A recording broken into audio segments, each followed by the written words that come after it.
Eno y'embeera gye tusanze ku nkulungo oba flyover y'e Busaabala ku luguudo lwa Entebbe Expressway ng'akabenjedde kabusa omufiiridde Rajiv Ruparelia kye kajje kagwewo. Tusanze bimu ku bitundu by'emmotoka ono mw'abadde atambulira okubadde ne yingini nga byabuuseemu dda nga n'okubengeya bibengeya so nga mu luguudo mubadde musaasaanya ebifunfugu by'ebiseminti mmotoka bye yatomedde nga tenneerindiggula kigwo. Abadduukirize balabise nga nabo basobeddwa kuba yadde bandyagadde okuyamba okutaasa Rajiv mmotoka ye yabadde yakutte dda omuliro ng'ebenge yeggwawo.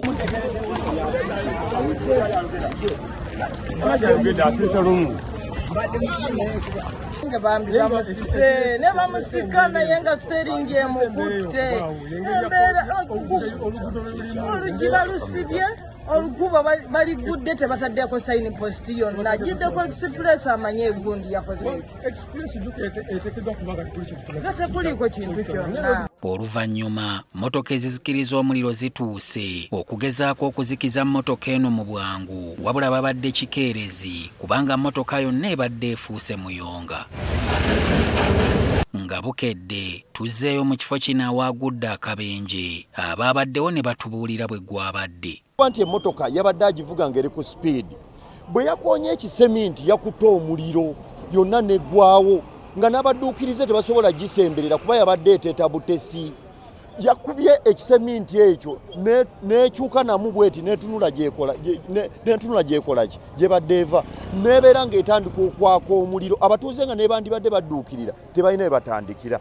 Kano kabaddemu emmotoka ey'ekika kya Nissan GTR ngeno ya namba UAT 638L era omugoba w'eno emmotoka eyabadde ng'atambula ava e Kajansi okudda e Munyonyo era kigambibwa nti yalemereddwa omugoba waayo ng'emmotoka eno esembera ku nkulungo ey'e Busaabala. Tukitegedde nga kamera y'oku luguudo eri mu kifo kino nayo bwe yayonooneddwa mu mbeera eyabaddewo. Kyokka okusinziira ku batuuze embeera oluguudo luno mwe luli yeevuddeko obubenje okugwawo entakera. Ebiseera ebisinga mukulembeze w'eggwanga akozesa oluguudo luno kati olumu bagenda ne bajjamu bino ebintu byabwe bateeka mu makubo mu makati nga abantu bamanyira nti oluguudo lukola ki luyitamu buyisi.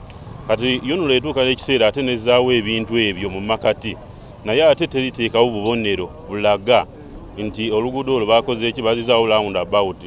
Enkyukakyuka mu kkubo lino erya Busaabala kwa junction eno Busaabala kibiri nti abayinula bajja olumu ne baggulawo olumu ne baggalawo n'abantu bangi bafunidde wano bubenje olw'ensonga eyo.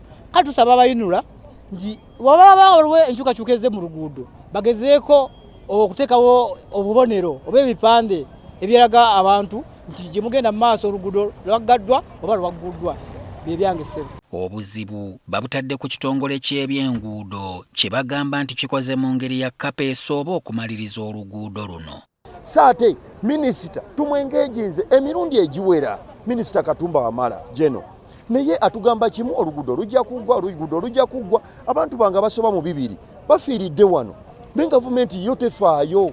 Olwaleero kigudde nti efuddeyo nti kuba afudde leero munene mu gavumenti naye abangi bafiiridde wano kyenkana buli wiiki. N'ebitaala ebyali byateekebwa ku nkulungo y'e Busaabala nabyo byaggyibwako dda abatuuze kye bagamba nti nakyo kyongedde okufuula oluguudo olw'obulabe. Waliwoko ku bitaala n'ebijjawo ebitaala byali bigezaako okutangira obubenje ne bagamba olwa flyover nti kababijjewo naye ate nayo teggwa. Saate minisita tumwengeejinze emirundi egiwera minisita Katumba Wamala jeno naye atugamba kimu oluguudo lujja kuggwa. Omulambo gwaggiddwawo ne gutwalibwa mu ggwanika e Mulago. Wafiiridde Rajiv yabadde akulira emirimu mu Ruparelia Group wabula ng'era yeekolera erinnya mu kuvuga mmotoka z'empaka. Afiiridde ku myaka egy'obukulu 35.